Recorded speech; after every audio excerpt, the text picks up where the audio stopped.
तो आईपीएल 2024 के पहले सुपर सैटरडे में आप सभी का स्वागत है। और आज है कमबैक दिवस, यानी कि बड़े बड़े खिलाड़ी लंबी लंबी इंजरी के बाद आईपीएल 2024 में मैदान पर वापसी करने वाले हैं। और दिन का पहला मैच खेला जाएगा पंजाब किंग्स और दिल्ली कैपिटल्स के बीच, जहां पर एक लाइफ थ्रेटनिंग एक्सीडेंट और एक लंबी ही इंजरी ले ऑफ के बाद ऋषभ पंत मैदान पर जबरदस्त अंदाज में वापसी करने को तैयार है। और स्पाइडरमैन की ग्राउंड पर एंट्री देखने के लिए पूरा देश, पूरी दुनिया पलके बिछाकर इंतजार कर रही है। और उनके सामने है शिखर धवन, जो कि अब भारतीय कपड़ों में तो हमें खेलते हुए नहीं दिखाई देते, लेकिन पंजाब किंग्स के लिए हमें मैदान पर उतरते हुए जरूर दिखाई देंगे। और चंडीगढ़ के महाराजा यदवेंद्र सिंह क्रिकेट स्टेडियम में बुलंदपुर क्रिकेट ग्राउंड में पहला मैच आज आईपीएल का खेला जाना है। और यह पंजाब किंग्स का नया होम ग्राउंड है। तो इस मैदान पर दोपहर को 3:30 बजे से दोनों टीमें आपको आपस में दो हाथ करती हुई दिखाई देंगी। एंड एज यूजुअल आप इसको स्टार स्पोर्ट्स और जियो सिनेमा पर एंजॉय कर सकते हो। लेकिन अब बिना देर किए अगर दोनों ही टीमों की प्लेइंग 11 के बारे में बात करें तो पंजाब किंग्स की प्लेइंग 11 से अगर स्टार्ट करें तो कप्तान शिखर धवन के साथ जॉनी बेयरस्टो हमें पारी की शुरुआत करते हुए दिखाई देंगे। उसके बाद नंबर 3 पर Atharva Taide, Liam Livingstone, Jitesh Sharma, Sam Curran, Harshal Patel, Harpreet Brar,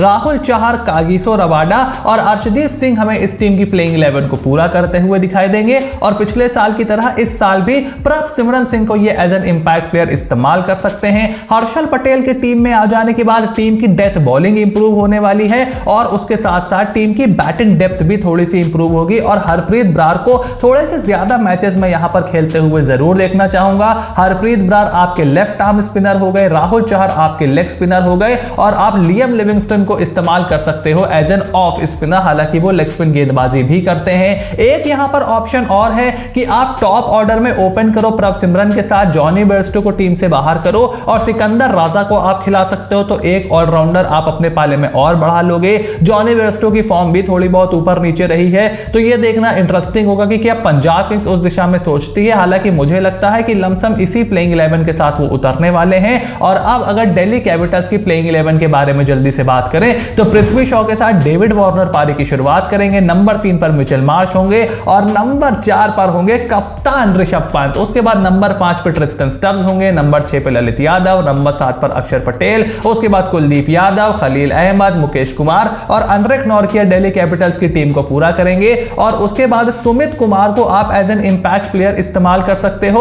और अगर आप पहले बॉलिंग कर रहे हो तो सुमित कुमार को आप टीम में डाल दोगे और पृथ्वी शॉ को बाहर कर दोगे, तो ले दे के आपका यही समीकरण बैठने वाला है। पिछले साल पृथ्वी शॉ को ये एज एन इंपैक्ट प्लेयर बहुत ज्यादा इस्तेमाल कर रहे थे, तो देखना होगा कि क्या उसी क्राइटेरिया को इस बार भी पृथ्वी शॉ फुलफिल करेंगे। सुमित कुमार की तरफ भी ये देख सकते हैं। हालांकि सुमित कुमार एक एक्स्ट्रा बॉलिंग ऑप्शन भी देते हैं, तो आप उनको फर्स्ट चॉइस प्लेइंग 11 में रखोगे अगर आप पहले फील्डिंग कर रहे हो तो। और आप एक बॉलर को भी as an impact player use कर सकते हो डिपेंडिंग अपॉन दी सिचुएशन। लेकिन यहां पर मेन पॉइंट दिल्ली कैपिटल्स का यह है कि क्या ऋषभ पंत विकेट कीपिंग करेंगे। अगर नहीं भी करते तो भी चिंता की कोई बात नहीं, क्योंकि ट्रिस्टन स्टब्स को आप लोअर मिडिल ऑर्डर में खिला रहे हो और वो विकेट कीपिंग से भी आपके लिए कंट्रीब्यूट कर सकते हैं। सो वहां पर भी मुझे नहीं लगता कि दिल्ली कैपिटल्स के लिए कोई भी चिंता की बात होने वाली है। और वहीं दोनों टीमों के बीच हेड टू हेड मुकाबलों की बात करें तो अभी तक 32 मैचेस में दोनों टीमें आमने सामने आई हैं, जिसमें से 16 बार पंजाब किंग्स जीती है और 15 बार दिल्ली कैपिटल्स को जीत मिली है। वहीं एक मैच ऐसा है जिसमें कोई नतीजा नहीं निकला, यानी कि इस नॉर्दर्न डार्बी में मोर और लेस टक्कर का ही मामला रहा है। और आज भी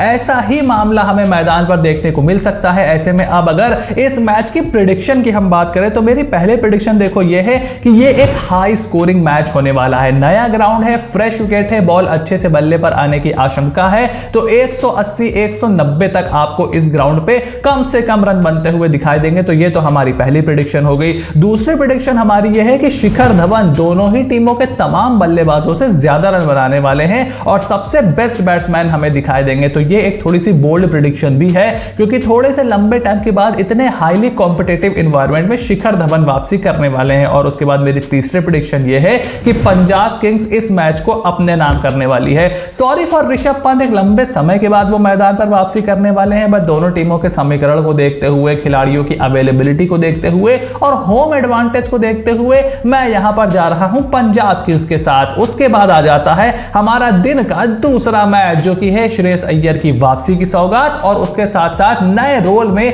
ऑस्ट्रेलिया के वर्ल्ड कप विनिंग कप्तान पैट कमिंस हमें दिखाई देंगे। And it it is Sunrisers Hyderabad versus KKR और ये मैच आपको ईडन गार्डन्स के आइकॉनिक मैदान पर खेला जाता हुआ दिखाई देगा शाम को 7:30 बजे से। अब सनराइजर्स हैदराबाद और कोलकाता नाइट राइडर्स का जो मुकाबला है वो काफी ज्यादा एंटरटेनिंग इसलिए होगा बिकॉज सनराइजर्स हैदराबाद अपने नए कप्तान को लेकर के आ रही है और श्रेयस अय्यर यहां पर वापसी कर रहे हैं कोलकाता नाइट राइडर्स के लिए। ऐसे में अगर ईडन गार्डन्स की पिच रिपोर्ट की बात करें तो देखो पिछले साल विकेट काफी ज्यादा बेहतर थी, हाल फिलहाल में विकेट काफी ज्यादा बेहतर रही है ईडन गार्डन्स की, लेकिन गौतम गंभीर के वापस आ जाने के बाद इस बात की आशंका जताई जा रही है कि एक बार फिर से वो स्पिन फ्रेंडली वाला जो मामला है वो हमें देखने को मिलेगा। फिलहाल 86 मैचेस यहां पर खेले गए हैं, पहले बल्लेबाजी करने वाली टीम ने 35 मुकाबले जीते हैं, 51 मैचेस जीते हैं बाद में बैटिंग करने वाली टीम ने। तो यहां पर मामला पूरी तरीके से साफ है कि जो भी टीम टॉस जीतेगी वो जो है पहले गेंदबाजी करने का ही फैसला करेगी। और अब अगर जल्दी से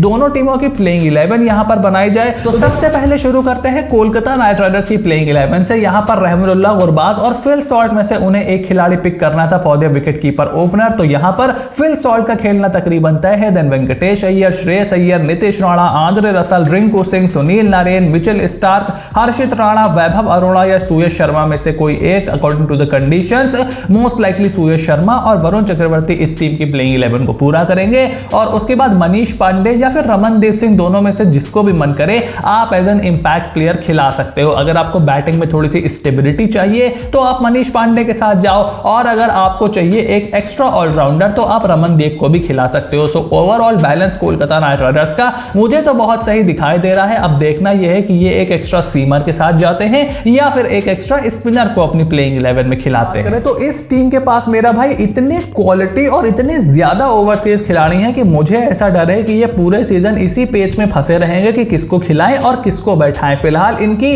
बेस्ट प्लेइंग 11 अगर बनाने की यहां पर कोशिश की जाए तो अभिषेक शर्मा के साथ मयंक अग्रवाल पारी की शुरुआत करेंगे, उसके बाद Rahul Tripathi, Aiden Markram, Heinrich Klaasen, Abdul Samad या शाहबाज अहमद में से कोई एक खेल सकता है जिसको भी आप खिलाना चाहो as a finisher. Then Pat Cummins, Washington Sundar, Hasaranga और मार्कंडे में से कोई एक डिपेंडिंग ऑन दी अवेलेबिलिटी। उसके बाद भुवनेश्वर कुमार और टी नटराजन हमें इस टीम की प्लेइंग 11 को पूरा करते हुए दिखाई देंगे। And as usual Umran Malik के साथ ये यहां पर हमें एज एन इंपैक्ट प्लेयर उतरते हुए दिखाई देंगे। अगर तो मयंक अग्रवाल की जगह आप ट्रेविस हेड को खिलाना चाहते हो तो आप यहां पर बाहर कर सकते हो हसरंगा को और मार्कंडे के साथ जा सकते हो। सिर्फ इस मैच के लिए नहीं, ये मैच तो अवेलेबिलिटी पे डिपेंड करता है, मोस्ट लाइकली मयंक मार्कंडे ही खेलेंगे, but through out the tournament आगे आने वाले मैचेस के बारे में भी हम यही बात कर रहे हैं। तो देखना होगा कि वहां पर सनराइजर्स हैदराबाद किस कॉम्बिनेशन के साथ जाती है। मार्को यंसन की इस टीम में जगह नहीं बन रही है तो ये मेरे लिए थोड़ा सा और जरूर है, बट यार आपको किसी को तो बाहर करना ही था। एक बार आपने पैट कमिंस को कैप्टन बना दिया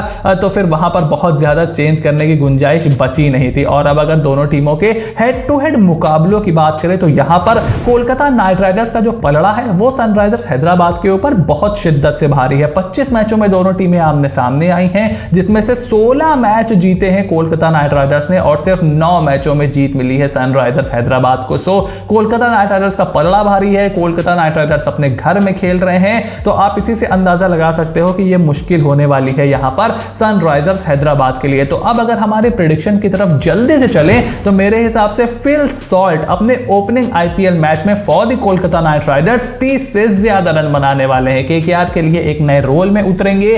पिछले साल डीसी के लिए पिछली बार जब वो खेले थे किसी मैच में नंबर 3 पर भी खेलना पड़ा था, बट इस साल आपको एक ब्रांड न्यू, एक डिस्ट्रक्टिव फिल सॉल्ट देखने को मिल सकता है, ऐसी मेरी आशंका है। वहीं दूसरी प्रेडिक्शन हमारी यह है कि 160 से 170 के बीच रन बनने वाले हैं, मतलब बहुत ज्यादा हाई स्कोरिंग मैच नहीं होगा और बहुत ज्यादा लो स्कोरिंग भी नहीं होगा। कुल मिला के एक एंटरटेनिंग मुकाबला हमें यहां पर देखने को मिलेगा। बट अगर कोलकाता नाइट राइडर्स अपनी फुल स्पिन ट्रियो के साथ खेलती है और स्पिन्स के लिए कंडीशन सूटेबल होती है तो उनका पलड़ा बहुत भारी हो जाएगा और ओपनिंग मैच केकेआर वैसे भी नहीं हारती। तो फॉर द विन प्रेडिक्शन मैं यहां पर जा रहा हूं कोलकाता नाइट राइडर्स के साथ। मुझे ऐसा लगता है कि कोलकाता नाइट राइडर्स अपने स्पिन ट्रियो के साथ और उसके साथ साथ जो उनके नए मेंटोर आए हैं श्रेयस अय्यर अय्यर भी वापस आ गए हैं। इस साल बहुत ही मजबूत टीम होने वाली है। हालांकि सनराइजर्स हैदराबाद को with the kind of quality they have, उनको हल्के में लेना किसी भी टीम के लिए बहुत ही बड़ी गलती हो सकती है। सो एक एंटरटेनिंग मैच की मैं दोनों ही मैचों से उम्मीद कर रहा हूं कि हमें एक एंटरटेनिंग दिन, एक एंटरटेनिंग सुपर सैटरडे देखने को मिलेगा। अब आपकी क्या प्लेइंग 11 है